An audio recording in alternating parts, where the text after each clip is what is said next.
Alrighty, welcome everyone. I'm Teeaboo and I am here for Spice and Wolf. We are on the last two episodes of the season, episodes 12 and 13, and in a bit of a change of pace, we kind of have a pretty good idea of the broad strokes of what's probably going to happen over the next couple episodes, or at least the next thing that's going to happen. So, a little bit of a recap. We had debt and desperation as we found out that the armor market had crashed and Lawrence is now massively in debt for his, well, he calls it his own greed in taking so much extra armor on credit. This turns into a bit of a not so fun blame and guilt game. And as he runs around to all of the various places where he has friendships or relationships or mercantile anything, just sort of begging for money, and they all turn him away. And some people have clarified this because I wasn't quite sure whether it was like accurate that Hollow was sort of blaming herself for it, and it was. They were all turning him away because he was walking around with a woman he is not married to, trying to do business or beg money from people, and they didn't take very kindly to that. So he ends up just super in his own head with blame and wallowing and guilt, and eventually ends up lashing out toward Hollow, and she goes back to the inn on her own. And then he eventually comes back after gathering a pittance, like a couple of gold pieces worth of stuff, and sort of like tries to make amends as best he can. And then that turns into like the most beautiful conversation between Kraft and Hollow, where she kind of berates him a little bit for being too nice and for not actually blaming her. And then they come up with a plan, and we don't get to find out what it is until a little bit later, and it makes a lot of sense. So the plan is to smuggle gold through sheep gut. Yep, through sheep guts. So that they go back to Lemurio, corner him a little bit, and he agrees to get in on this plan to smuggle a bunch of gold into the city at much lower costs than the church's blessed, stamped, marked holy gold, whatever. It's just gold. Yeah, so he gets convinced the plan is going, and so they've got one more person to convince, and that is Nora, and we have a pretty interesting scene at the end. And I want to say that I appreciate a couple of you who have commented, because I made like I talked for a while about the scene where she takes a sip, and some other people had some different interpretations of it, and I really value those. So thank you for those. Those were cool. So I guess off we go onto the plan, and that's what I mean by broad strokes of stuff. We gotta go ahead and travel with Nora to this dangerous location, and then get gold, feed it to sheep. However you feed gold to sheep, I don't know how you're going to convince them to eat it, but that's okay. I'm sure they'll find a way. And then return with said gold and collect their, pass go, collect $100, everything's good, and be out of debt and not in jail, which is nice, or on rowing a ship or whatever, which is nice. Now there is one little wrinkle in these broad strokes, and I'm not sure what to think about it yet, and that is the presence of this or like very end of the scene, not showing his face, the introduction of this character named Liebert. Don't really know what his deal is. He, from his like dress from behind, he looks kind of foppish. I don't know, but he's clearly got some kind of relationship with Lemurio, and I have to wonder whether this is gonna go bad. I can think of two major options. One is Lemurio sells them out to the church for standing or whatever, but he seems invested in the idea of actually smuggling the gold, so I don't think that's right. And the other is that he's like a trusted friend of Lemurio's, or just a thug or whatever, somebody for hire, to send with them and ensure that they don't try to like run away. Either way, he's around, and we're probably going to find out a little bit more about who Liebert is and what his deal is soon, I assume. And then there was the episode title for the next time, which was The Wise Wolf, or The Wolf and the Group of Youngsters. And that's also an interesting little title for me because, it could refer to anything, but I have, again, sort of two ideas. One is that everybody compared to is a youngster. Everybody's young compared to this ancient deity. The other is that maybe we run into a pack of wolves, of like normal wolves, and those are the youngsters that we're referring to. But I don't know. It could be either way, or it could be something totally different. So that's my little recap. That's my conjecture for what we might see in these next couple of episodes. I hope that we do at least like something. Like, coming to the end of the season here, I know that that doesn't necessarily align with the end of a volume or like one of the novels, but it would be nice to have some kind of definitive progress in their relationship of some kind. I'm not saying like, oh, they have to get married and or make out or something, but I want one more conversation like the one we had in, I think, episode 11, that sort of solidifies their bond a little bit because it's part of my favorite part of the show. That's sort of out of nowhere, and I'm not super stuck on it, but as opposed to just doing the day-to-day of the travel, I would like some conversations between Craft and Hollow. And at least something. I don't know. I want a little bit more romance in my romance, you know? All right, so done a recap, talked about a couple of conjectures and wondering what this Liebert guy's deal is. Let's go ahead and dive on into these last couple of episodes and find out what we find out, see what we see, watch what we watch, and see if we enjoy it. So, I have episode 12 of Spice and Wolf Season 1 up and ready to go. It is at 0 seconds. There will be 2 versions of this reaction video. You can go ahead and find a picture-in-picture version with the video up there, linked in the description, and a timer-based version up on YouTube. If you would like to sync up your own copy of these episodes with the timer-based version up on YouTube so that you can mess with the volume and whatever, or minimize my ugly mug and full screen Hollow's beautiful face, you are more than welcome to do so. That's what the timer-based version is for. Just get your copy of the episode ready because the beep beep timer to count you down to 0 when we'll actually start will be coming at you right about now.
Early in the morning, eh? Did she gather a couple more sheep? Didn't she only have like 5 or so? Oh, ooh. Martin Liebert. He is so skinny. And like gaunt and sharp. Gotcha.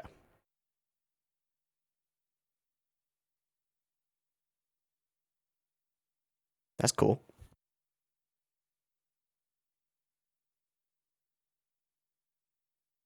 I wonder what instrument that is. It sounds like a woodwind, kind of? Who knows, man? Who knows? Ooh. Ooh, that's cool.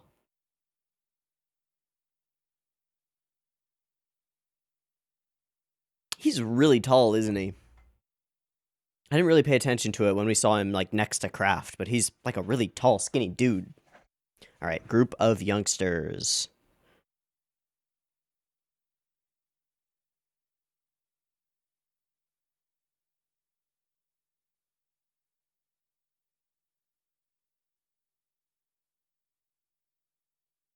You're gonna get eaten by wolves, dude, or killed by mercenaries.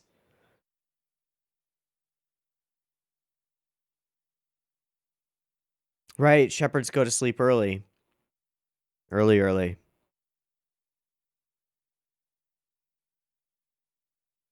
Bit of foppery. Bit of foppishness. Not sure what the right word is there.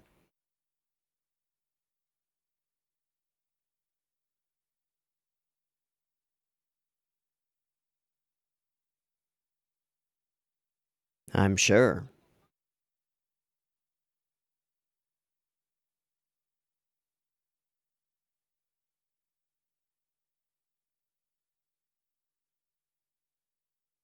That has some meaning toward Liebert, doesn't it? He seems like an uptight one. Okay. Today's the day? Today's the day. Cool trees. Ooh. Cool spooky forest. Yeah, like wolves. Okay. Thanks, Nora.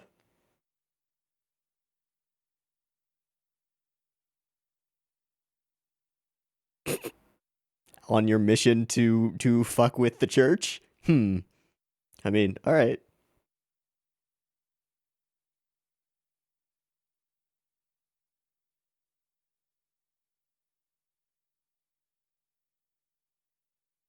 Nope.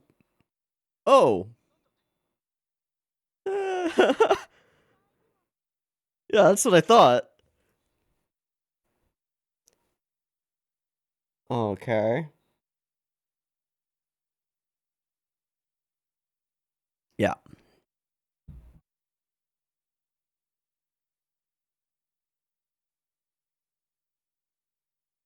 Yeah, they smell us, so they're downwind. Oh, that's a shot.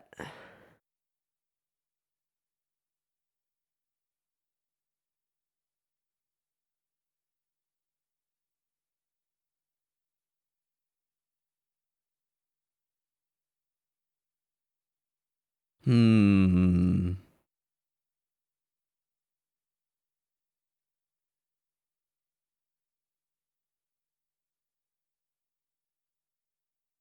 Hmm.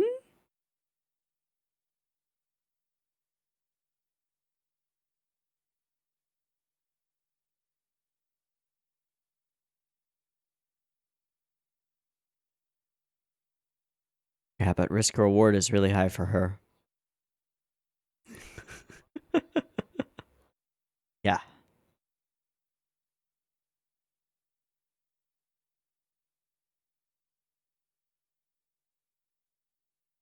Hmm.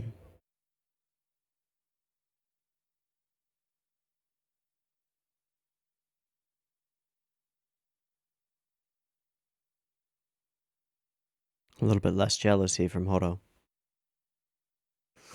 This guy.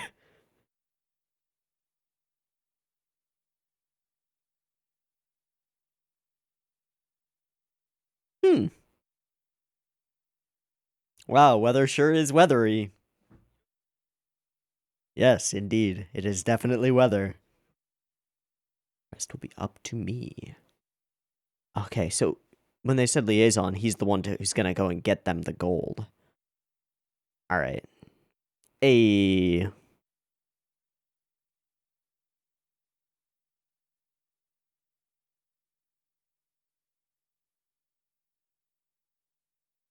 Hmm. Just the same. Two good puppers.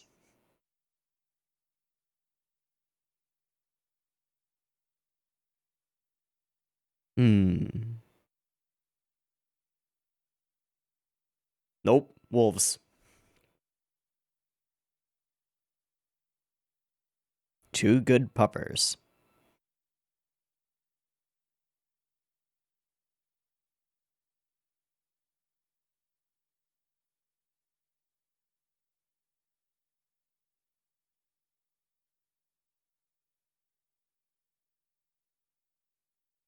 More fire. Scared horses.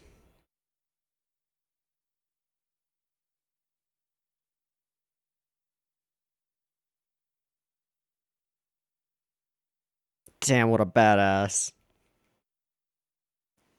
Liebert? Okay.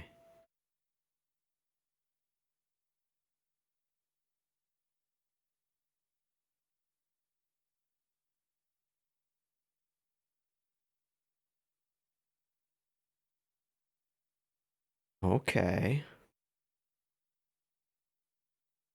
Hmm.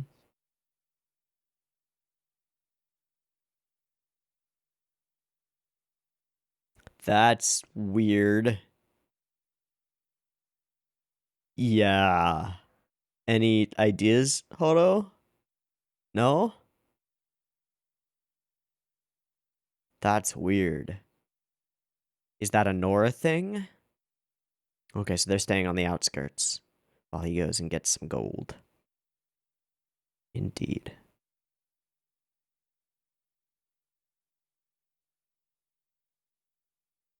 Just just a little bit.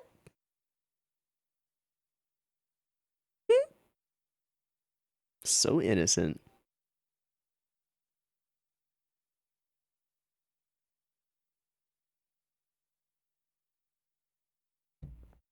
I forget that dog's name.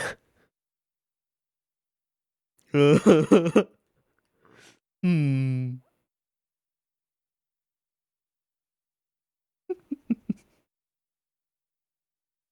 Oh, Snarky Holo. Please. Oh, uh, uh, uh.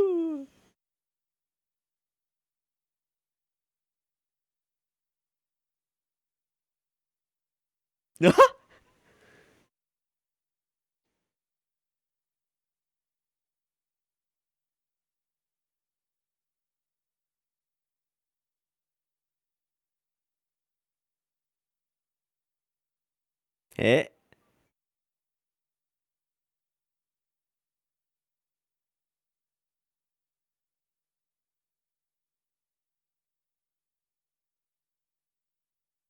Mm-hmm. You speak in confusing circles, Hodo.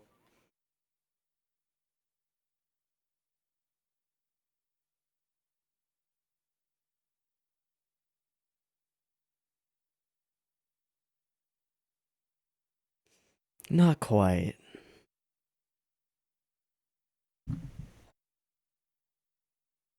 Enic.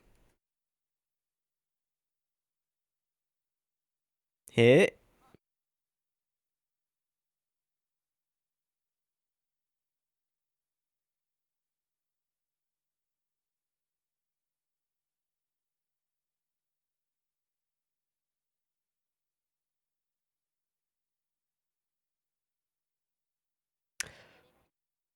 Relationship advice from Hodo. Okay. I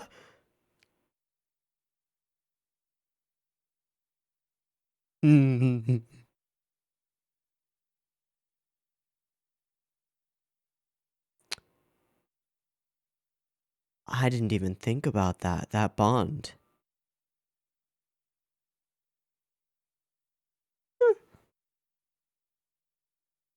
Nice.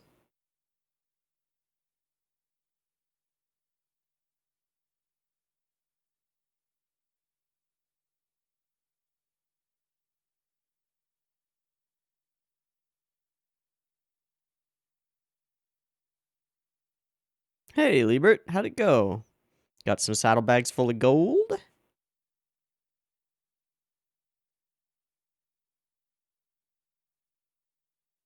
Hey.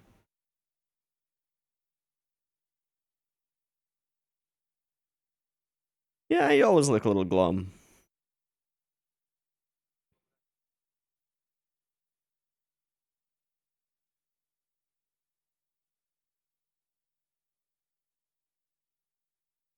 All right. Journey there without a hitch. Journey back. Something bad's gonna happen.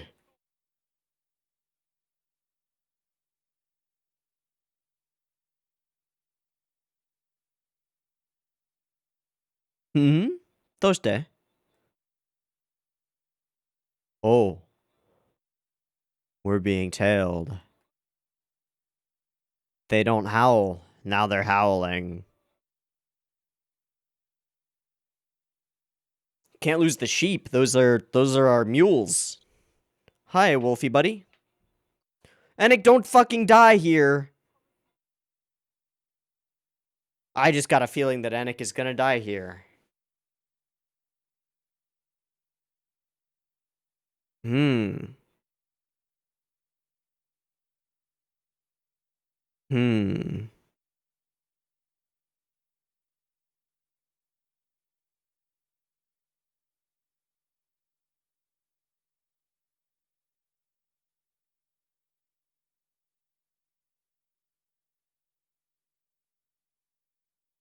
Oh.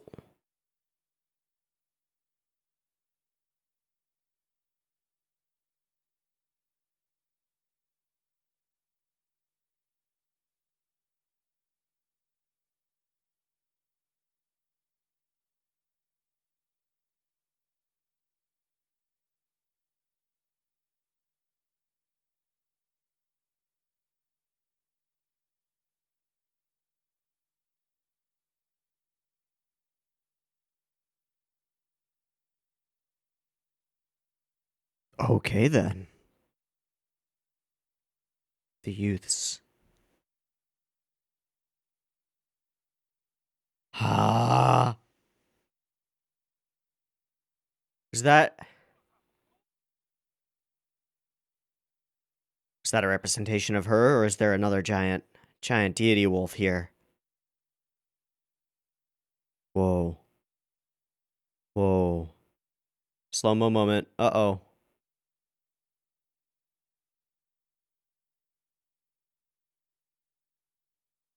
That's real.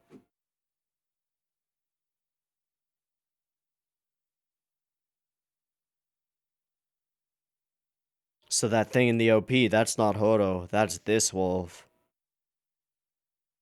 Oh man, that howl. Oh man. Oh doggy.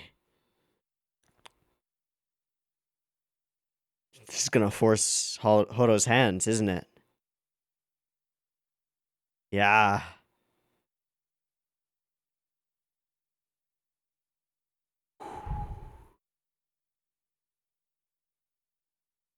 Does she know him? I'm assuming him. I don't know why.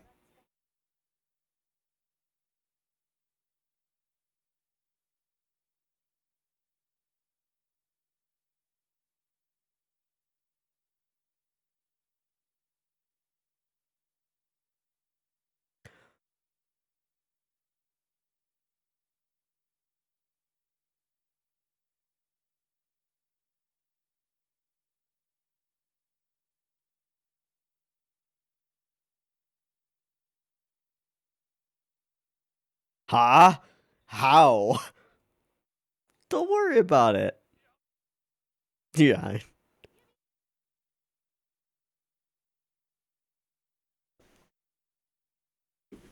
Okay.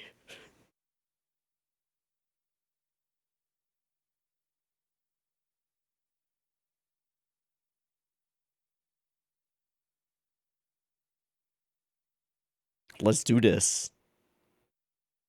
Danger. Oh man, and the rain is just getting heavier. I love the sound of it. The wheat? Okay.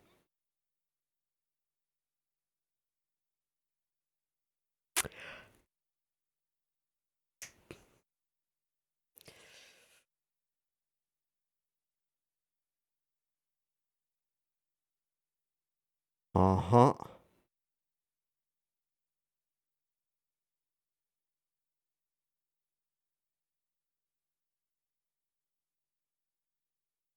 Let's do this.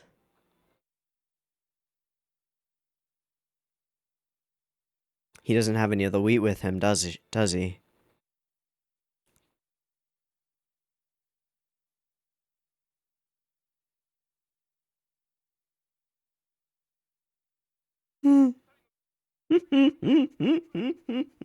I think you've underestimated Horo, but that's okay. She needs that. Ride, craft, ride. Oh, that's got a sting.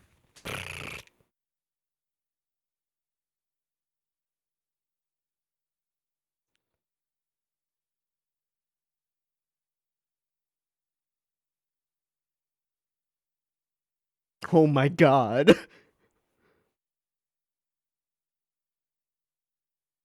Hello, my brethren. That's a big fucking wolf.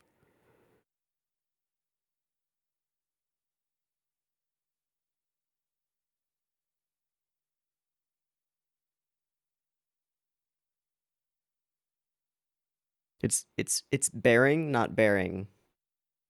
One is carrying something, one is leaving it bare. Pedantic, sorry.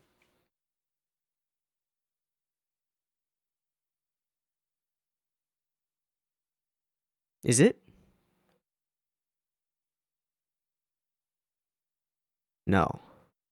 Just an adventuring party.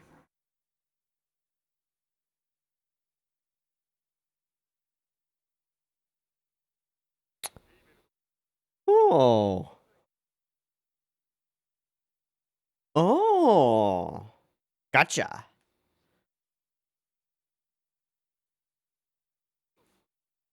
You were drying your clothes in the rain. How does that work? Huh? Are they gonna... Motherfuck!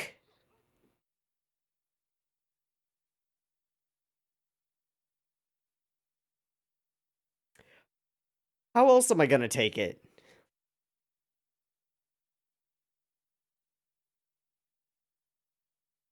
Ah.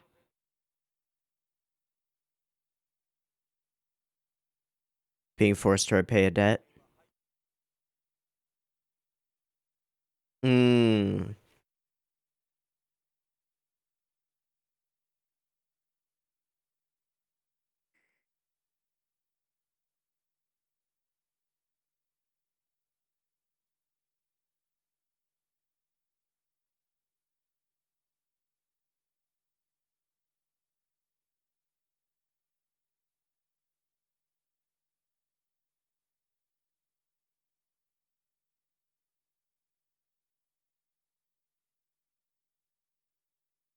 We don't get to see!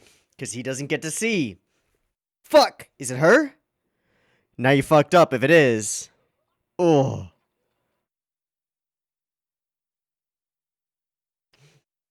You can certainly try.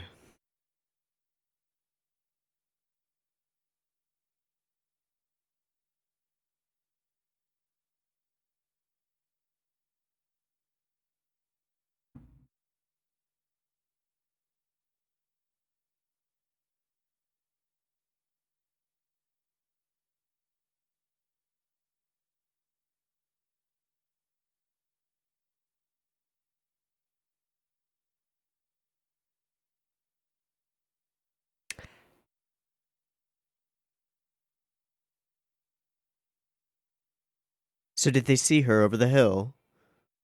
Is she coming? Ah! I feel like we're gonna end here. Mother bitch! That was really well done tension. That got to me. That's cool. Alright. Alright. Alright. I see you, Spice and Wolf.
And next time?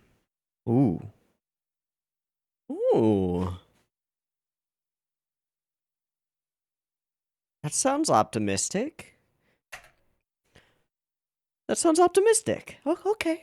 And it's got them, like, riding off on a cart, which I hope is what's about to happen, because fuck. Uh, where do I want to start? Okay, I'll start with just general thoughts. The way that we built up the tension there was nice. That was nice. With passing through the wolf space the once and having it be extremely tense, but then getting there and having everything go okay and having this sort of moment of relaxation and rest.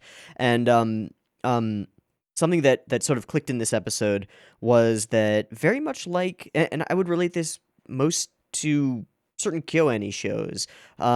There are scenes and sequences that are well grounded in like how a specific action or doing a specific thing feels. I think I talked about this at one point during K-On!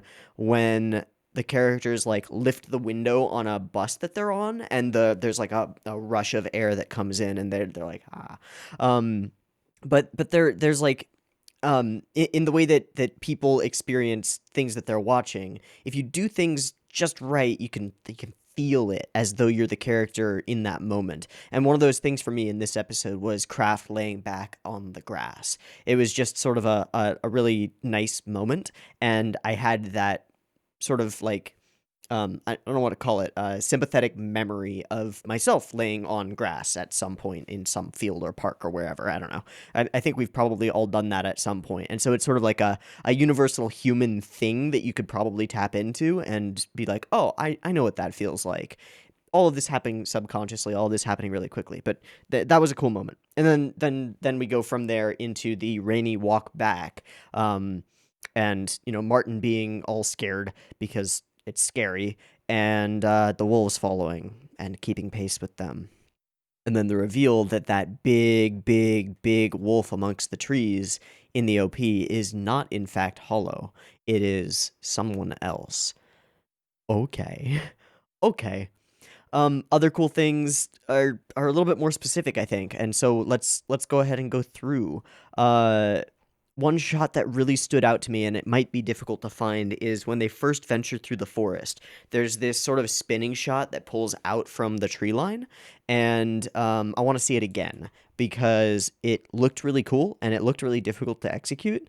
And I have seen that shot executed via CG. I don't think I have ever seen that shot executed without CG, and I want to know how they did it. So here we are, we're wandering through the place. We show a bunch of shots of trees. Yeah, this one. I think there are two. I think there's this one. No, it's just this one. All right, yeah, so we do almost a full 90-degree tilt over this way. And it's just layers. These are all just individually hand-painted layers. Now, I do not actually know how much of Spice and Wolf digital versus cell animation. I don't know how much of Spice and Wolf is cell animation or like on actual cellulite whatever.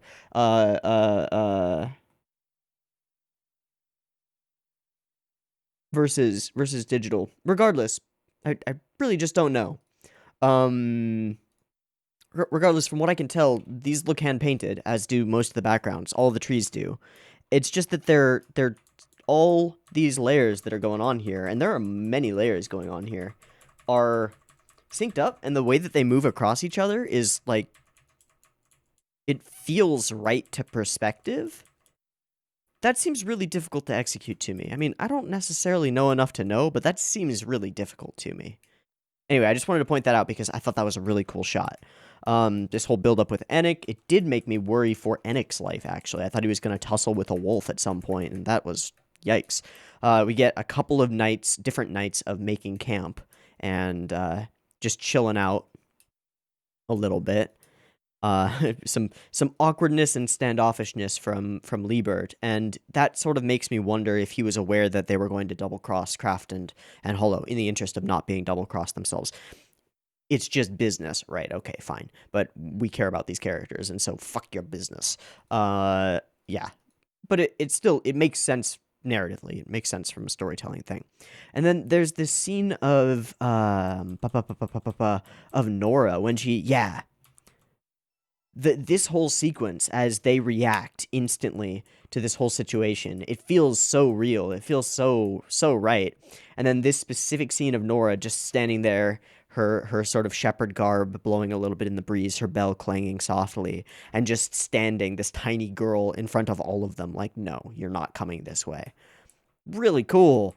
Also gives us the reveal that the wolves here don't attack. They just watch. They're guided by something with a little bit more intelligence than just base wolf instinct. Not that wolves are unintelligent or anything like that, but they're guided by something else.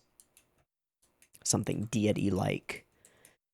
Okay, so here's our moment of just casually chatting, and Hello makes sort of two big old metaphorical statements that I'm not sure that Nora completely gets. One of them about, like, men and women, rabbits and wolves, knowing things about your predators.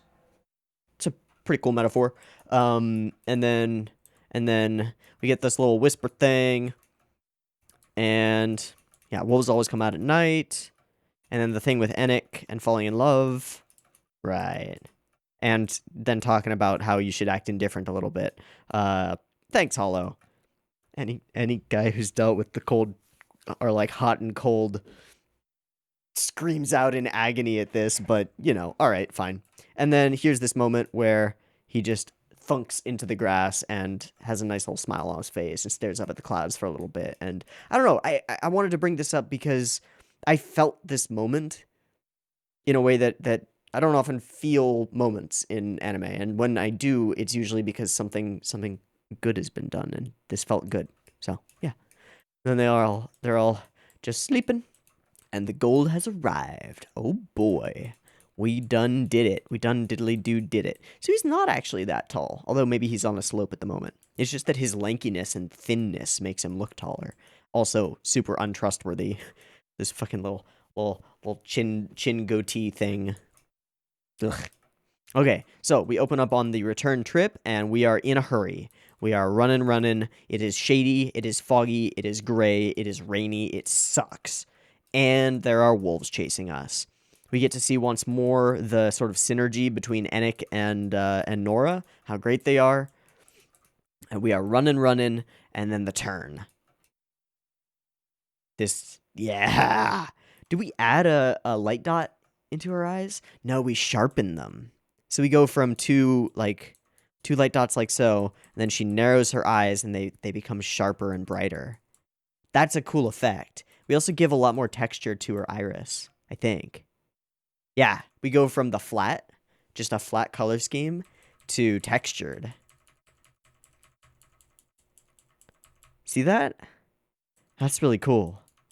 Now, you don't notice these things consciously when you're looking at it in time, but you feel it. We read eyes really fast, so every little bit of detail there, every bit of change sharpens her. And that's exactly what happens. Okay, where's the slowdown of the rain moment? Yeah, we see that. Yeah. There. So cool. Really simple compared to like what else you could do to make that happen. And the audio effect for it is perfect too. Fading out to silence and also sort of slowing down the pitter patter. And then the whoo of tension building as Enoch turns and growls and all the bad starts happening. We get another one of these spinning shots, but the other way. Yeah, that big wolf is here. They can all sense it. Oh, like a wave of fear. Awesome. Awesome. Love that sequence. And then it becomes a necessity for her to stay. You two go ahead. We'll hold them off. Nora and Martin look at each other like, how? But we know. I thought he would take some. I thought when he reached out his hand like that, I mean, having clasping hands like that is awesome, but I thought he was asking for some of the wheat so that she could bamf back to him or whatever. I don't know. The scene where Horo stands badass and lets her ears out, lets her tail out, all of that stuff. And also I think it's notable, like, her clothing is not immediately soaked, and then when we see her later, it is definitely immediately soaked. It's just kind of a cool touch. Yeah, so it's starting to run down through the creases and seams in her clothes, and she's starting to become wet. Oh, geez, I just said that out loud. By the rain! By the rain! By the rain, people. All right. But then, yeah, here. Right? Yeah, there. Definitely soaked. Fuck. And big fucking scary dark gray wolf. Very different from her brown wolf, you know? And we don't get anything but her berating them. So he's sitting around, letting his clothes dry while the rain pours down. I don't know about that, fam. I don't know about that. And then we go for another tension build. It's not Hollow. It's these three. We're here to rescue you. Indeed, good sir. Sorry about this. Oh, fuck. What is this guy even carrying? Is that a gigantic quarterstaff? Mace thing? What is that weapon? It's like not even in frame, it's so long. I'm gonna guess that it's a big old quarterstaff, with a big old bludgeony end on the end. So they are pretty clearly hired mooks, and they're doing things because they've been told to do the things. Or is it a spear? I do remember seeing a spear point, I think, so it's probably a spear. Gets nicked. I actually feel like because we focus so hard on this nick that it's going to be a plot point. Because we know that Holo has like wolf senses, so if she smells a little bit of craft blood, she probably is going to hone in on that. Just throwing it out there. I don't know. Gets nicked, gets punched, gets left behind. Yeah, it's a spear. Okay, gotcha. Gotcha. Maybe that was a cover for it that was on there, and that's on there now. I don't really know. And we fade to black, and then from deep tension to Whistle Around the World. Okay. Well, we are at the finale. We have set up high stakes. We have removed pretty much everyone else from the equation. Nora and Martin are heading back, seemingly uncaught, untouched, unmessed with in any way. And all of our focus can be on this situation. That's one other thing that I liked here. It happens during the nick scene. Yeah, when he gets nicked here, I'm really sorry. I really am sorry about what's going to happen later. Isn't that the girl he brought with him? Hey, isn't that the girl we brought with him? Like, he sees her over there, and that's what causes Kraft to turn and nick. And then he falls a little bit from the pain and then gets punched. And so we, as the camera, also never get to see what Kraft doesn't see. I think that's a really cool moment of like putting us in the character's perspective, because Kraft doesn't know if this guy was just seeing a mirage or seeing Horo or like what. And so we don't know. Creates the tension a lot and puts the tension, like, puts us tensely in his shoes. Does that make sense? I think that makes sense. Okay, this was a cool episode. It had a little bit of all of the things and some definitely not expected things. So, next episode, are we going to get to see Hollow parlaying with these wolves and their gigantic leader? I hope so. I kind of hope so. But either way, I just hope that we get a mildly happy-ish ending, and that scene that we see at the end of them riding away, I assume them riding away in a cart, comes to fruition, because I want good things for my duo. Anyway, let's go ahead and take a quick breaky thingy, and I'll do a syncy thingy, and then we'll come back for the final episode. So I will see you in a moment before we do that, so that I can sync things up, and yeah, peace. All right, welcome back. We are all synced up and ready to go for the final episode of Season 1 of Spice and Wolf. We are in a pretty dire situation at the moment. Haha, dire wolf, haha. I'm sorry. Uh, I'm sorry. Yeah, Hollow is surrounded by a bunch of little wolves and one very, very, very, very, very, very, very, very big wolf. Kraft is beaten, bound, and just chilling in the middle of a forest while it's raining and freezing. Okay, but they didn't kill him immediately, so that's nice. And Lemurio Trading has double-crossed them in the interests of not being double-crossed themselves, even though we know that Kraft and Hollow probably wouldn't do that, but okay, fine. Business is business. Meh.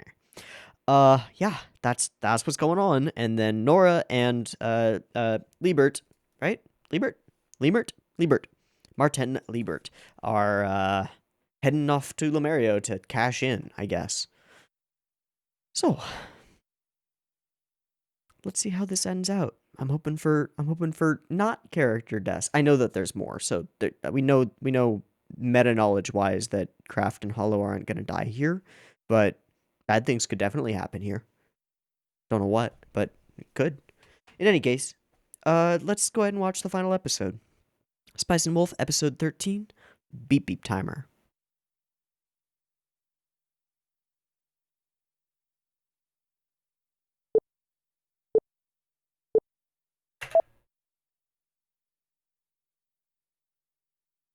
Hmm. Last time hearing this OP, probably. And it's so good. It's tonally perfect.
The little fire that he left.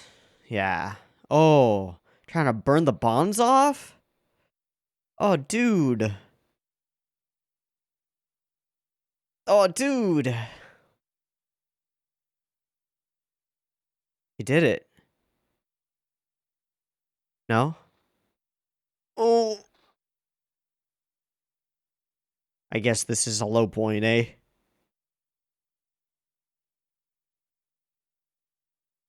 Oh. Oh. Oh.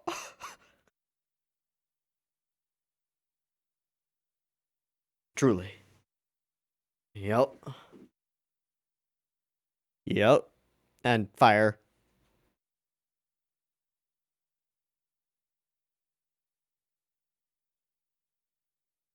It's a nice coat. Yes, he is. But he's a good man. Kiss him. Oh.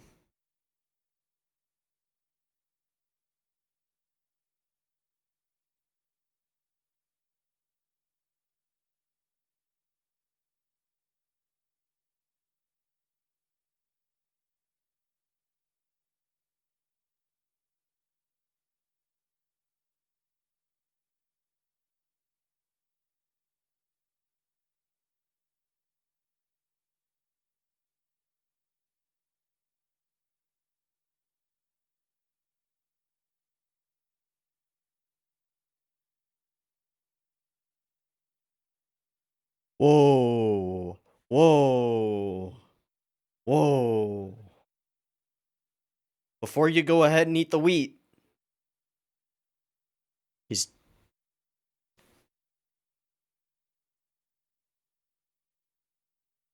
Yeah, but they're four dudes. Yeah.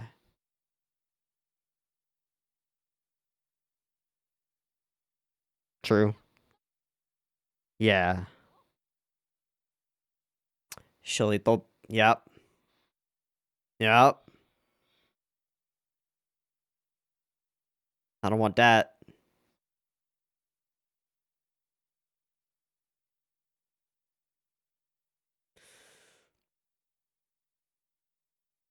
Apples? Honey?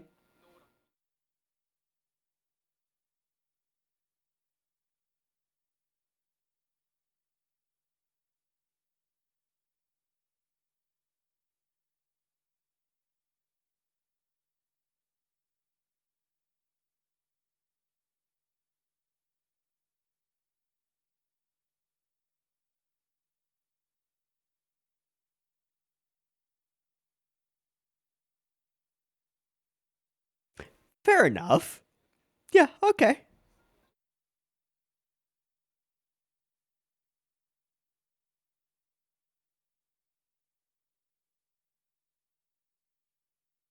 I believe in you, Hollow.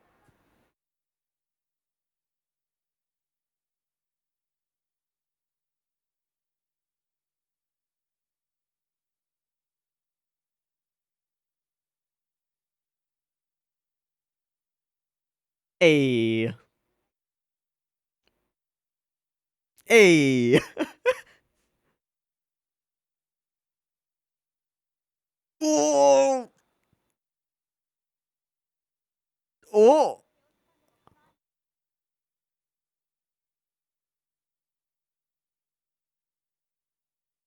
That doesn't sound good. Yeah. Oh.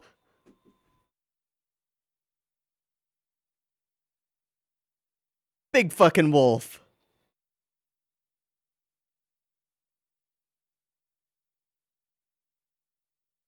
Do it for love and gold. True. True.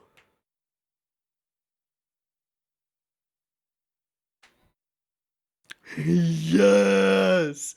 Yes.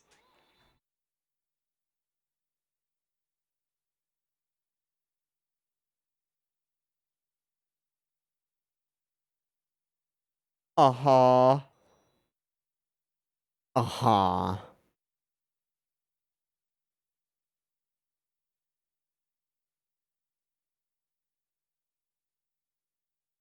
Fuck you, Martin. I don't think anybody's prepared for this.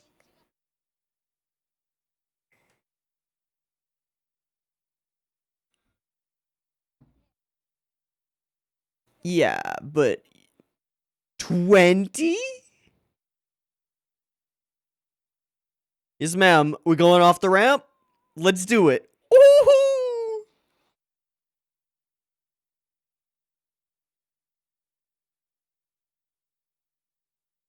Hi. Hello. Hello. Oh my god.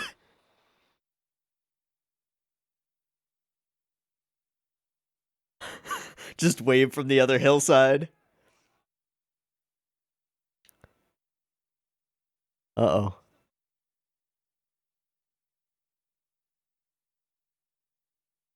Oh, Jesus. Oh, Jesus. Oh my god. Nope.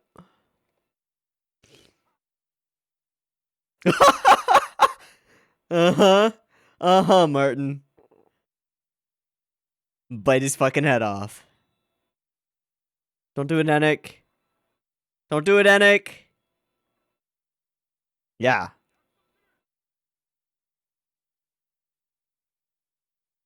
It's a lot of money.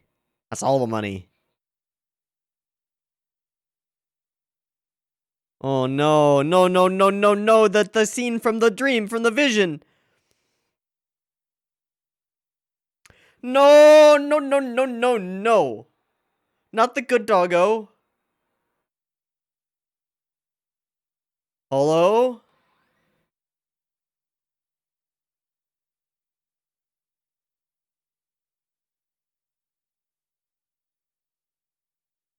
Swallow her whole? Just grab her in the mouth? Not bite her in half. Don't bite her in half. Please tell me she didn't bite her in half. We're still grayscale? Oh, motherfucker. Okay, color's back. It didn't happen. Good. That was all. It was all a dream. Motherfuck.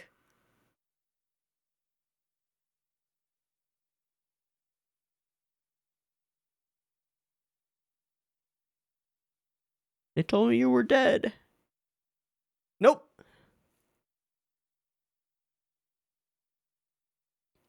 Yeah, it's a big wolf. Oh my god. Oh, just dangling limp. Like a cat with a mouse. Yep. Hi. Hello. Uh-huh. Oh? Oh. Be on it, Manic.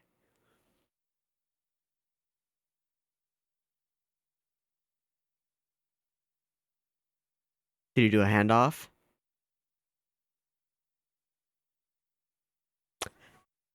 Yeah, probably. Hmm.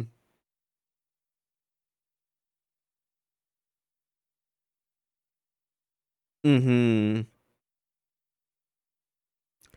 Oh. Oh. Roll for intimidation with advantage. Oh?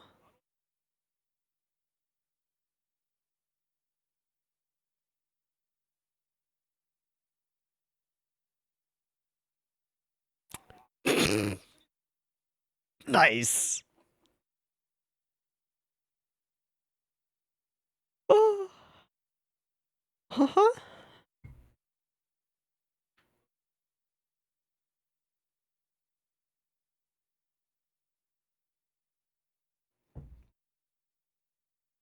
Oh. Huh?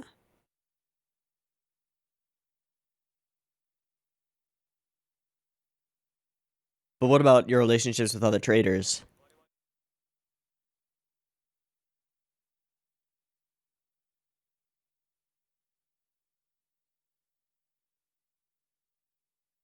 Too nice for your own good.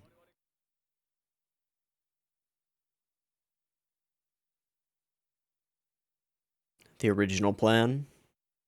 Force them to agree with it?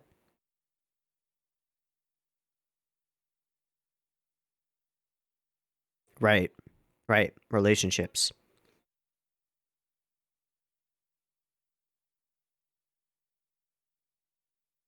That won't go over so well either.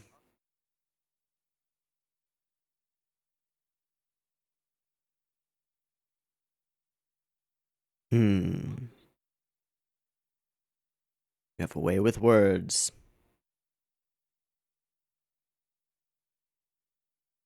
Yeah.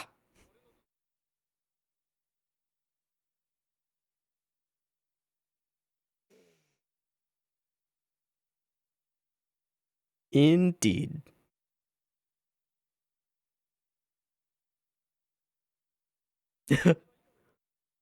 Okay.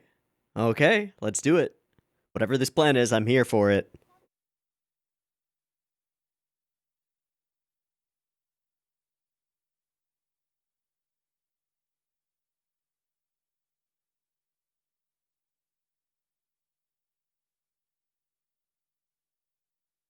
Oh.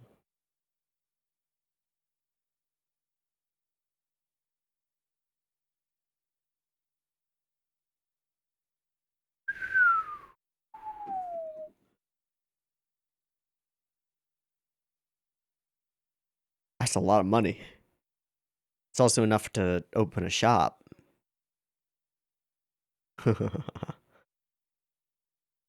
Oh, that's what that shock was?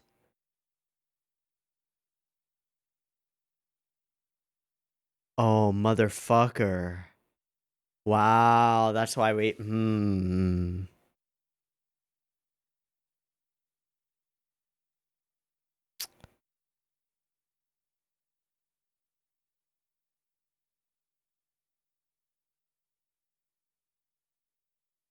For sure.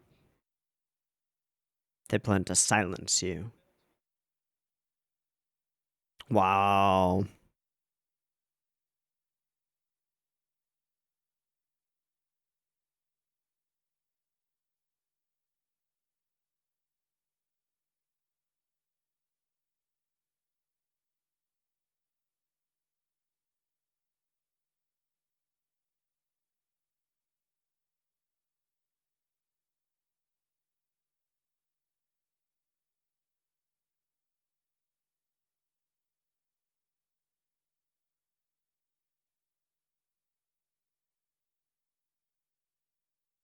Hmm.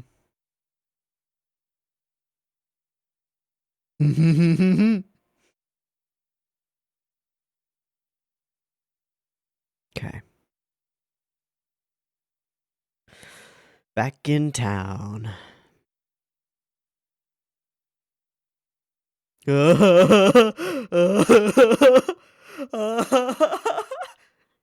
Hey, buddy! You're fucked sideways.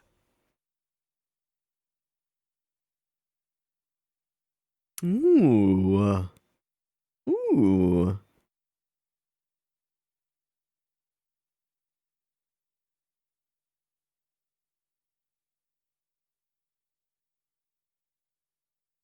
Is that a brand? Oh. Oh. A hidden safe?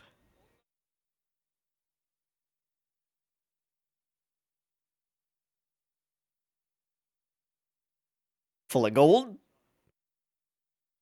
Ooh, okay. Ah. Oh, crap, you're too smart. Feeling was mutual. Aw, big hugs. Crushing hugs. What's a gun?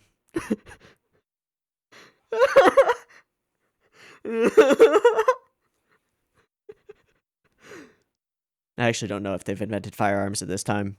Just not sure. Magic.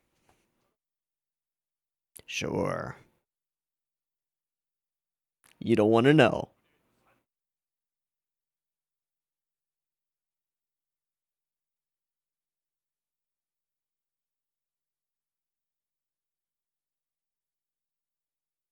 Right. Right. And peaches. And peaches. Indeed. Get some peaches. Peaches come from a can. They were put there by a man in a factory downtown. Sorry. Okay. Sandwich. In Nora?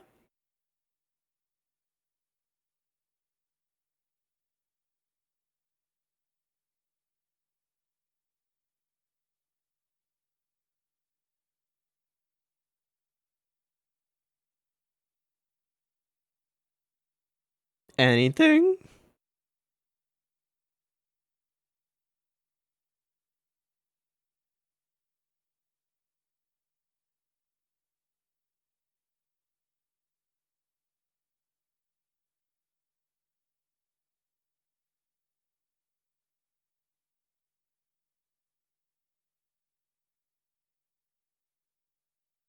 Hmm.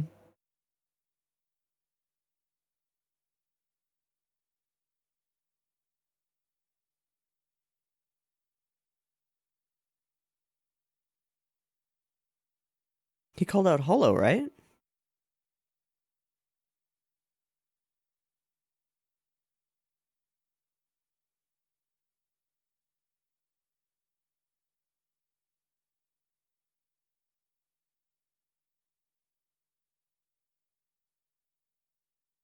Oh, Reese.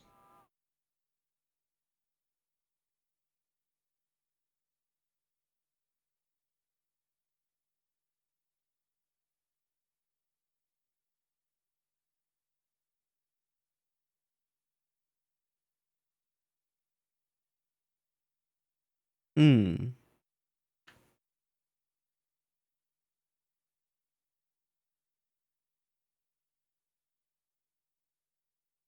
Hmm? Hmm? Hmm.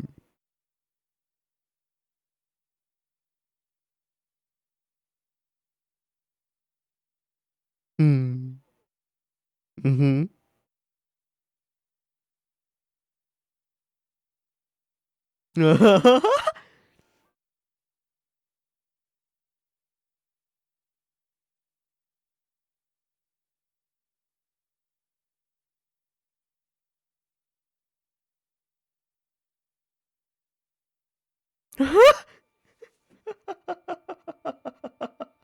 Motherfucker. That was a good setup and undercut. You're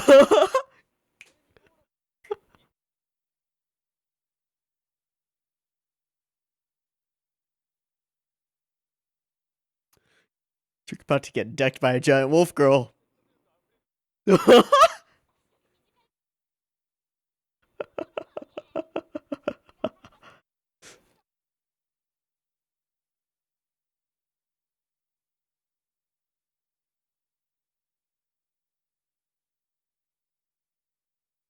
Oh, speaking of,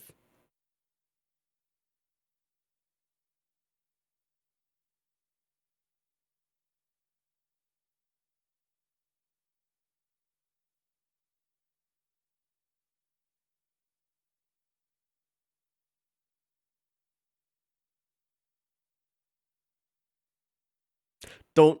Yep. Okay.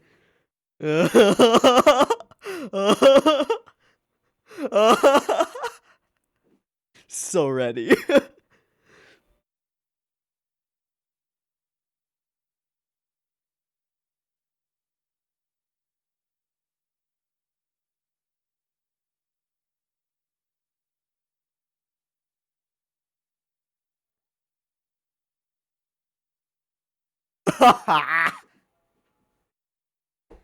Evil.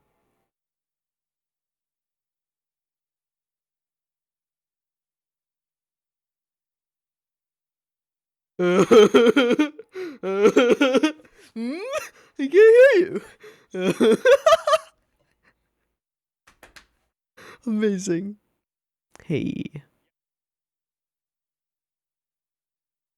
Little blush.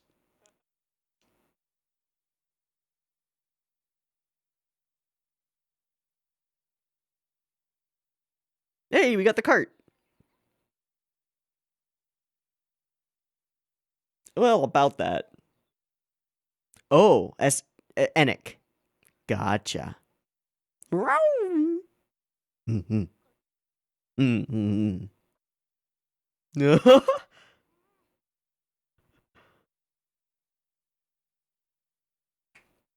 Arf.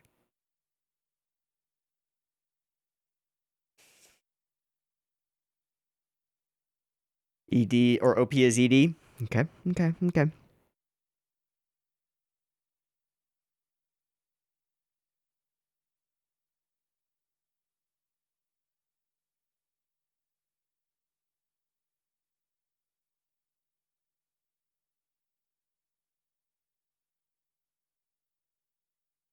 Lemuria trading back at it. Everybody kind of wins. And vengeance has no place in business. Hey. Hey. Hey.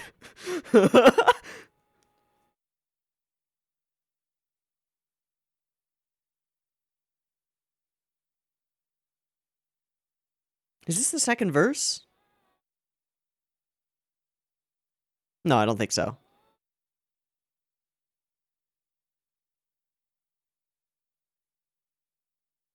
With the comb. Hmm.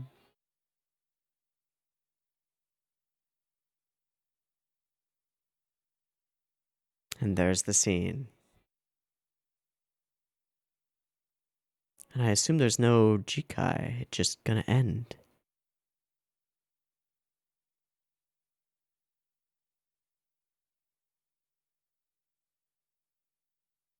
Okay, that was such an on-brand ending. I don't know if that makes any sense, but like the fact that we end everything with a bit of a conundrum, a situation where the double cross goes deeper than before, but there's like an understanding as business people of why this happened the way that it happened, and a crucial decision-making point for specifically for Kraft, but also specific decisions to be made for Horo, for Nora, and for Kraft, as well as for Lemurio and all them and Martin and all those people. But those don't matter that much because they're minor supporting cast, right?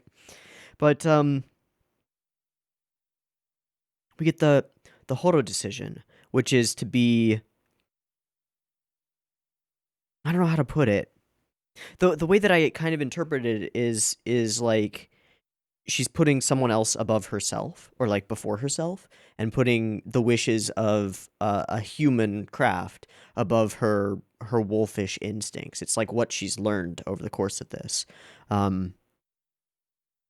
Still impulsive, but the question was, is she going to kill Enoch and Nora? And the answer is no in that moment. No. But only because Kraft was there. And then when the whole scheme is revealed, she wants to go and just murderify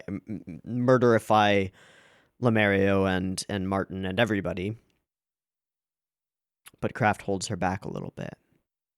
There's no need for vengeance here. We can figure out a way that doesn't destroy them as well as destroying any chance we have of trading with anybody that they're connected to ever again. It's a very businessman decision to not go after them in that way, and also to not just walk away with the gold, because it would have been such a short-term thing, right?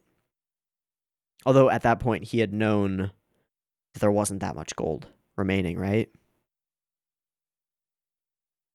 But that he could leverage it for more against Lemurio, because he talked it out of Martin. That's smart. Super smart Kraft. Love it. And then he also sort of learned from his previous greed around the armor.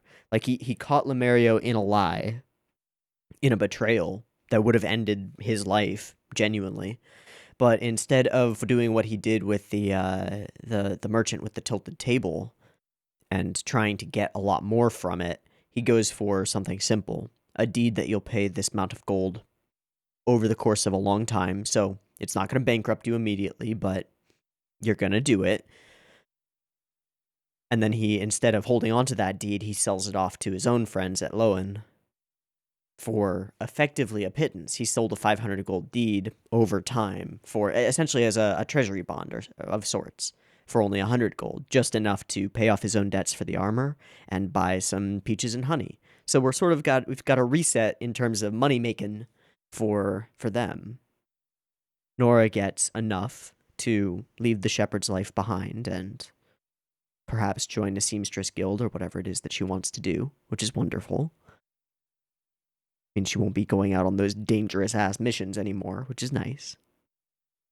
And Kraft gets the chance to up his relationship with his own guild and prevent hell coming from Lemurio and all of their possible contacts and allies. It's cool. It's cool. It's smart. It's smartly written. It's tight. You know? So, this scene has some interesting subtext that she kneeled before them, that she bowed before them. That means a lot. And then she almost takes the wheat, and he pulls her back. He talks her through it. And we see this scene used as setup. When the little girl is a shepherd, you know what'll happen if I'm in my wolf form near a shepherd. It's gonna go bad. And we see it.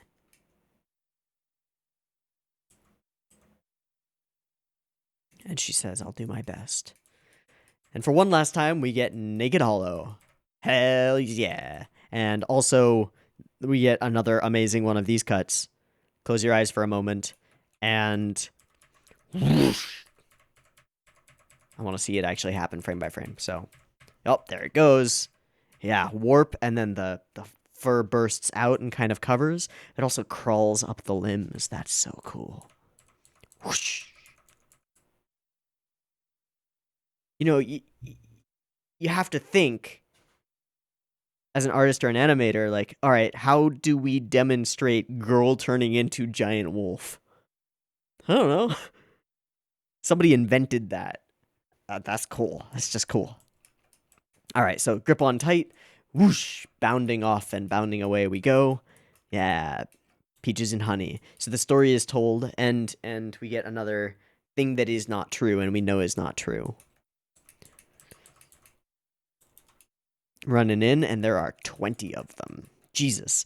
So then we get to see Holorek face, which is kind of nice. I mean, we saw it a little bit in the tunnels before, but she was like in an enclosed space, just sort of barreling through a bunch of people. Here, they're on a hillside, and she's just bounding around, knocking people over, swatting them away, popping them with her nose. Is bad. And then we have this setup. And then we pull all of the color out of the scene. Yeah, I'll give you 300 Lumione if you protect me. We have clouds cover the moon. And then we pull all of the color out of the scene to bring us back into this flash forward, I guess. And we have this scene.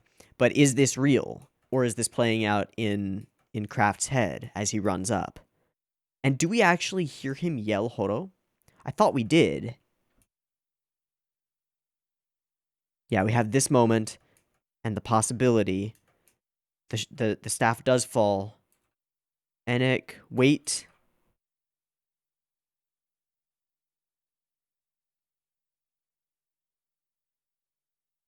We don't actually hear him say Horo. And she goes after Martin. And then we denouement. I thought he was fucking toast. I thought he was dangling like a little rat. Nope. And then we get this moment of sort of understated shock at what's in the bag. It's full of rocks and just a little bit of gold. Neat. Oh, and then a really satisfying punch. Thunk. Oh, yes. Really satisfying punch. And then we explain everything to Nora, and Hollow just kind of curls up over there. We get this cool talk, and we walk back, and we show the whole reveal of the whole situation that Kraft has come to understand, and the determination of what to do about it. Will you purchase it for 500 gold? Your hands are literally tied. You have no choice. Oh, it's the inkwell. I see. So he's threatening his stash. Gotcha. He's got a sandwich. She's got her little... I guess that's a jar of peaches and honey. I assume so. A little cask. And then there's this whole sequence. And one thing that I love about this is that as she's chasing him around, there's this perfect setup. Perfect setup for... All right, go ahead. Why did you... What name did you call out, and why did you call out my name? It's the perfect setup for... It's because I love you. That's the perfect setup for it. Big ol' undercut. Your name isn't as long as hers. Huh? And then we do it again with the bells, and it's really cute. Looks over at the clock, notices what time it is. Perfect. All right, and then an explanation, and then OP used as ED, which is wonderful because I didn't think I was going to get to hear it again, and I really like that I get to hear it again. And we get to see sort of like the impact that Kraft and Holo have had on all of these different trading companies and all these different people and individuals. Also, is Martin walking around with a crutch? He totally is. Good. Motherfucker. All the different trading companies, and then hi, Claire. It's Claire, right? Ugh. That's the end. And we get exactly what I wanted, which is them sort of bantering as they ride off into the sun place. It's not really a sunset or a sunrise, just into off the horizon, off into the distance, into the middle distance. There we go. This was lovely. This was a lovely end. We got in these 2 episodes a little bit of everything and some stuff that I wasn't expecting. We got some action and violence and things, but also some decision making, some double crossing, some scheming, some plotting, some really cool direction, and some definitely very cute moments between Craft and Hollow. Some very will they won't they moments, like the whole main thing, but that's okay. That's okay. I still enjoyed it, so whatever. That's what matters. And we leave without making massive enemies, which is really nice. It's a good thing. And off we go. But we are also kind of reset to zero in terms of I don't think that they have any stuff to sell at the moment, and I don't think that they have very much money. So back to basics in terms of working their way up. Uh I don't know. I don't know. I guess we'll find out at the beginning of next season. I am gonna watch the next season. There is a second season, right? Let me just double triple check that really quick. Yeah, there's Spice and Wolf 2. It's another 12 episodes. Or is it's 13 with an OVA at the start, I think. Okay. Cool. Well, we're going to do that. Yeah.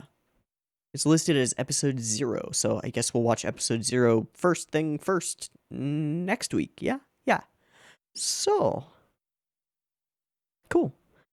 Let's go ahead and wrap this up. I've been Teeaboo. This has been all of Spice and Wolf Season 1. I hope you've enjoyed it as much as I have. And actually, one thing I want to do is I want to go on my anime list. I just want to check the time difference between Spice and Wolf 1 and Spice and Wolf 2. Like, when was it made? Was it immediately a season after, a year after, a couple years after? I don't know. But I'd like to know. Yeah. 2008 versus 2009. Season 1, January to March of 2008. Season 2, July to September. So about a year and a half. First season was winter of 2008. Second season was summer of 2009. So a good ways away.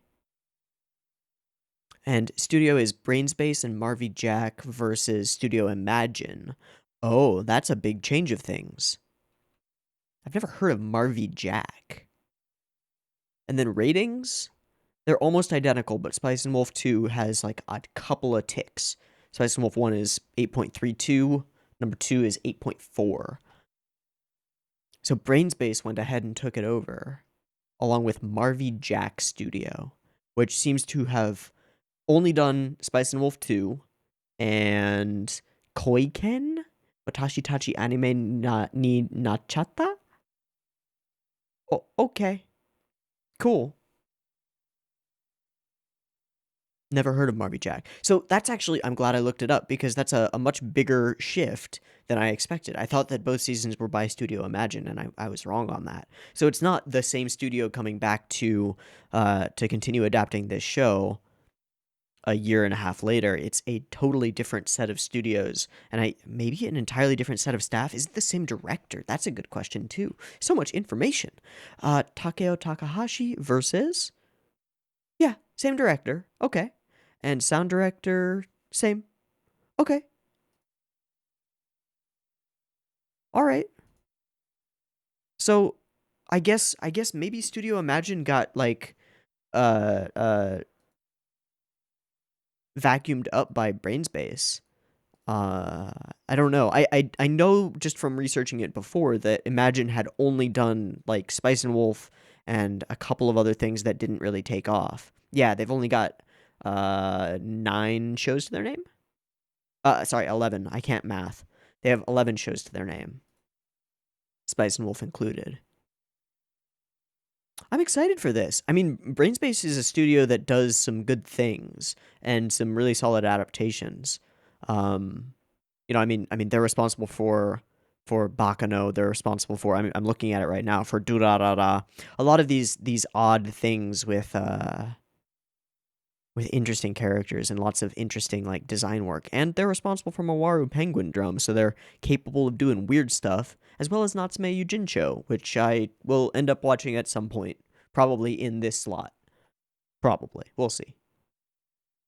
Anyway, I don't want to bog this this whole reaction down, whole discussion down, whatever. With talking too much about the studio-y stuff. We'll talk about it a little bit at the beginning of the next beginning of the next one, but I guess we'll have to keep an eye out for how much has changed over the course of things. Because as far as I know, there isn't, like, what I've seen of light novel art from Spice and Wolf is a very different style from what we get in the anime. So there's a lot of creative freedom to do a lot of things, but at the same time, they're trying to tap into the same audience that enjoyed Spice and Wolf 1, so they probably won't change it that much. I wonder if there will be a noticeable difference in in general quality and general aesthetic and look and feel of the show. Given that it's the same director and probably a lot of the same staff, I don't know, but maybe they got more budget after the first season did really well, because I know that it did pretty well. It had a lot of traction. I don't know. I'm just conjecturing at this point, so it's all hot air.